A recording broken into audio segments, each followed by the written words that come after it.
All right, we're now joined in the media center by Matt Kenseth, driver of the number 20 Home Depot Husky Toyota for Joe Gibbs Racing in the NASCAR Sprint Cup Series. Matt is currently 8th in point standings and in a position to move on to the next round in the chase. He made his first career start here at Dover, and he has 2 wins here. Matt, talk about this weekend here at Dover. Just make something up. I'm just thinking about qualifying right now. Just got through practice more, worked on race trim a little bit, and just trying to get ready to qualify today, and then get ready tomorrow. Try to get ready for Sunday. All right, we'll open it up for questions for Matt Kenseth. Over to Bob Pockris.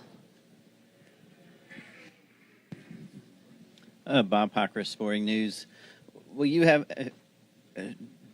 anybody telling you kind of what the point situation is during the race if for some reason if you have a little bit of issues during the event?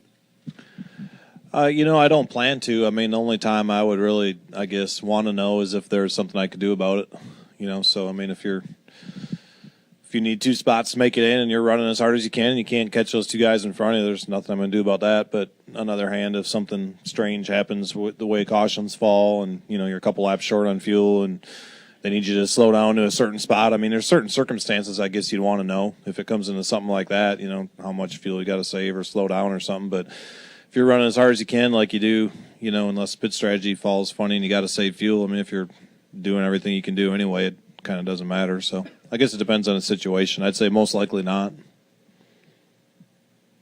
Additional questions for Matt? Back to Mike. Mike Embry, USA Today. Matt, I guess everybody assumed the Penske cars were going to be good in the chase, but is there any kind of intimidation factor associated with the fact they've won the first 2 out of the box? I don't know. I mean, not for me right now. I got, our own problems to be concerned with. Wasn't really thinking about that. I'm more concerned in getting a good run on Sunday and hopefully getting to the next round and getting zeroed back up with everybody and hopefully pick it up a notch, when we get to Kansas next week. So I haven't really put a lot of thought on that. I mean, they've been really strong this year, especially lately. So it doesn't surprise me that they won the first 2 races at all, really. So I don't know that changes my outlook necessarily on the whole chase yet.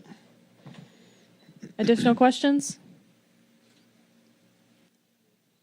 Bob? Bob Pockris, Sporting News. What do you think about the no testing rule, and how would that have impacted your team this year? Kind of when you were a little bit, it seemed like you guys were all a little bit behind. Yeah, I'm a big fan of it, especially the no Daytona testing and stuff. I mean, we really don't learn anything there going there. So I mean, the way I look at it is it's kind of the same for everybody. It's depending, what happens to all the Goodyear tests, but from the rumors I hear how they're going to do that, try to invite a car from every organization. I think that makes it fair for every organization, whether you have 1 team or 4.